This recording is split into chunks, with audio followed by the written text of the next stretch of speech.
not in other areas, I have no idea. I couldn't begin to tell you.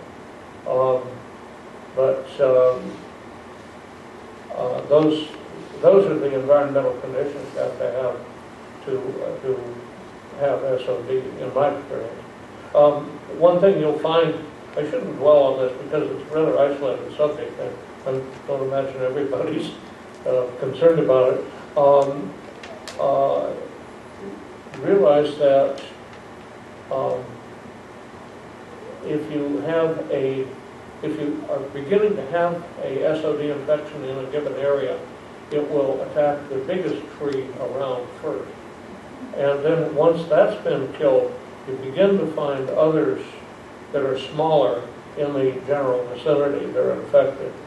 But if you've taken out the bay trees, it usually stops. And of course the fungicide that can be applied in April and November. The latest information is if you apply it in April and November of 1 year, you don't need to apply it the second year because it lasts for more than 1 year in the tree. But the fungicide is very effective.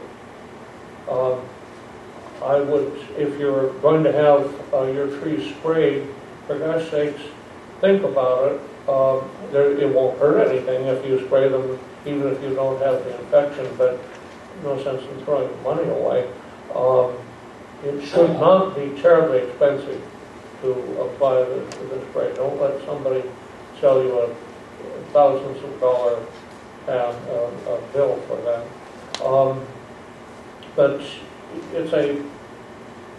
it requires a very specific set of conditions. If you would like to talk about it more, I'd be happy to, but I don't want to use everybody's time. Yes, ma'am? You just got me curious. The spray is applied to the bay tree or the oak tree? Oh, no. You spray it on the trunks of the oak tree. And I hope everybody realizes you're not spraying the canopy because the infection will be on the trunk. And of course, part of that goes, well, if you're taking down one that's been infected, you can chip the top and use the wood down to probably 6 or 8 feet above, or 10 feet above ground, because that's all normal wood.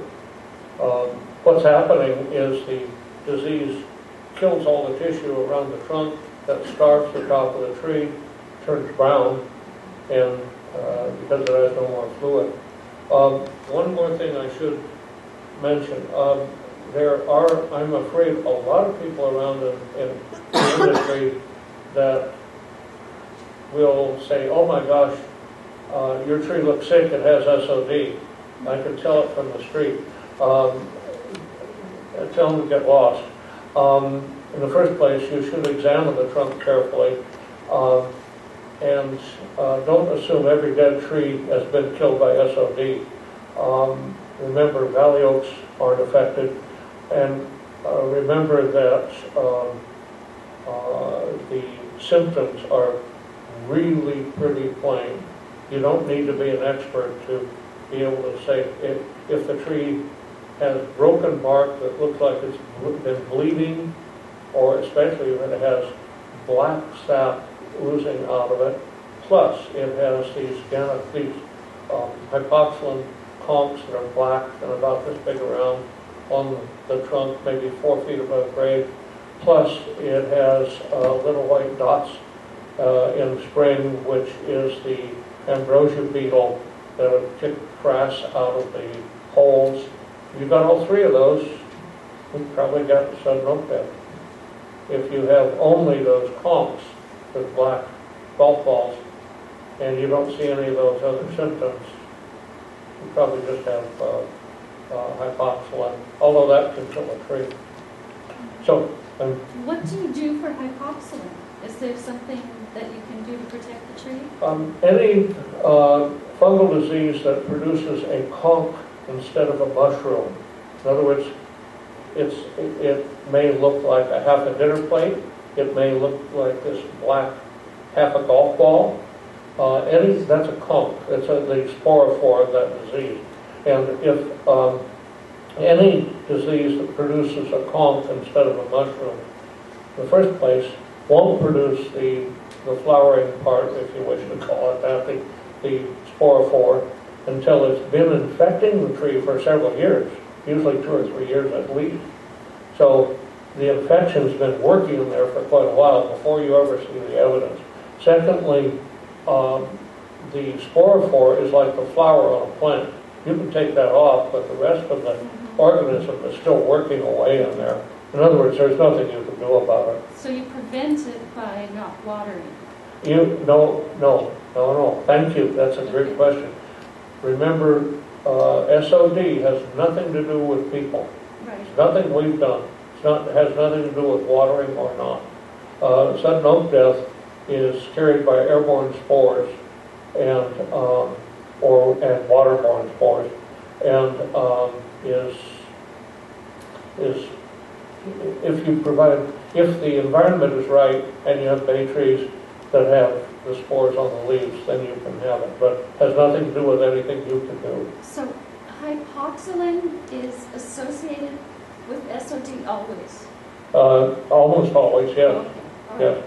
Yeah. If you don't see hypoxylin conchs on a trunk, it's possible to have SOD, but unlikely. And I apologize if I bored most of you out of here. But I'm here to give information. Why don't we go to the slides?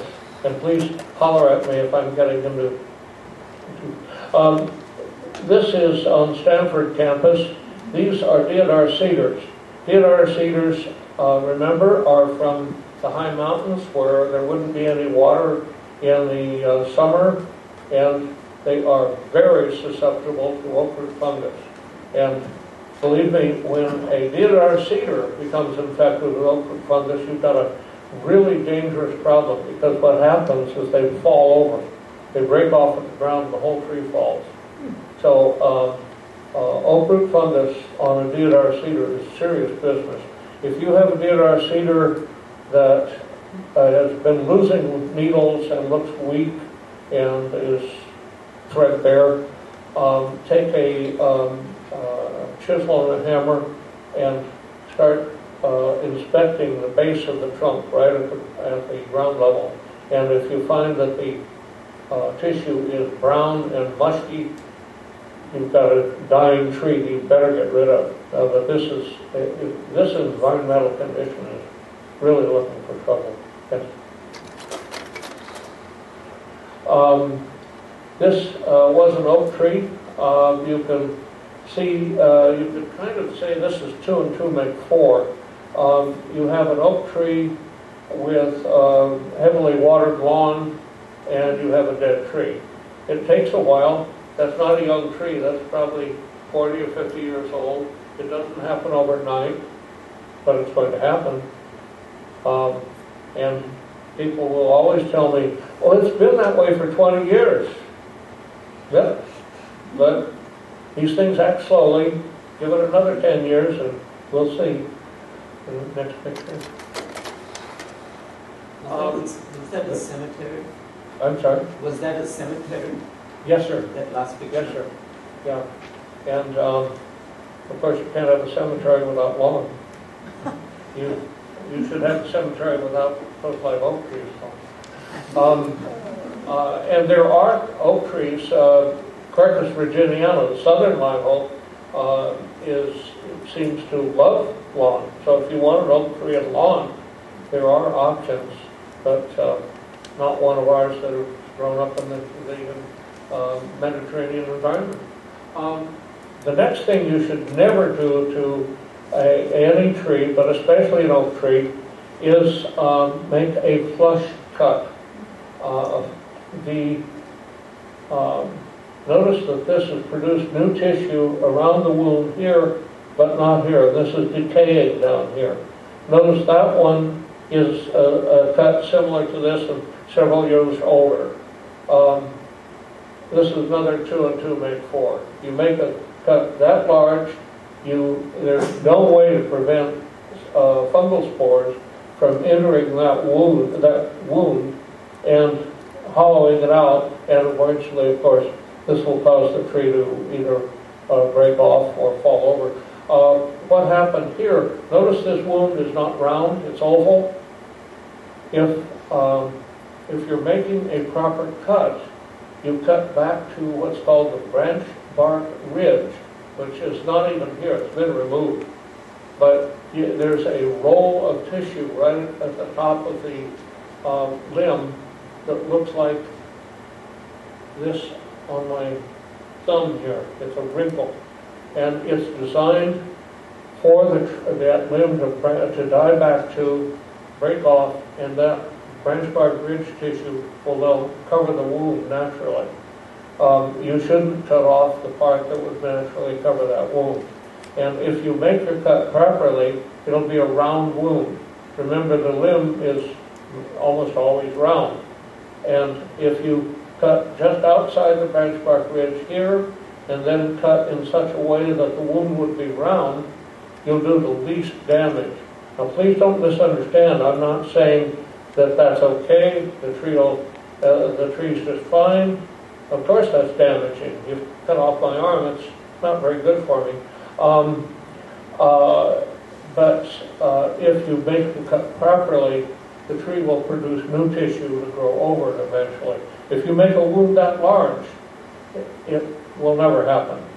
That's of course one reason we should be building structure in trees when they're young, when we can make the cut with our thumbnail, with a pair of pruning shears, and cut back to the branch bark ridge. If you wait until the cut has to be that large, you will create a cavity in the trunk. Eventually it'll probably destroy the tree.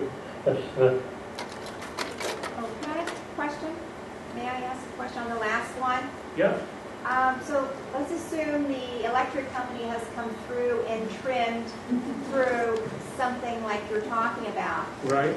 Is there anything to prevent it becoming diseased once it's been cut down? No. Limb. Thank you for asking the question. I should have addressed that. And the question, you probably all heard, is there anything you can do to fix it once the cut's been made? No. Don't go buy a can of tree tar. It won't help. It might make your conscience feel better if you've made the cut, but it won't help. If they've made a topping cut like that, as for line clearing, it's even worse because the water will stand there. Think about it this way. If you were a fungal spore, the place you'd like to be is a place that's warm and away from light. If you put tar over a wound, you provided exactly that environment, just perfect. And so if you want to favor the fungi, keep it nice and warm and wet. Fungi can't operate if they're dry. They can only operate in a wet environment. So the only thing you can do is keep it dry. Yes, ma'am. So that leads naturally, I think, to opinions that I've heard about which season is a good time to actually prune trees. Now everybody around seems to prune in the winter when it's wet, and So what is your opinion on that? Well, that's a good question. Everybody prunes trees in the winter when it's wet, but that's also time when most trees are dormant. And so the logic behind that is if you can prune when the plant's dormant and neither pumping fluids out to produce new foliage or using that foliage to produce carbohydrates to put back down for storage, it'd be better to prune at that time. In other words, not when the plant's actively doing something. So that's the reason you prune in the winter. However, if you're in an area with SOD, that's in the winter is when the spores are flying around or moving around. So it's kind of damned if you do and damned if you don't. The best compromise is prune maybe in November before the heaviest rains come, or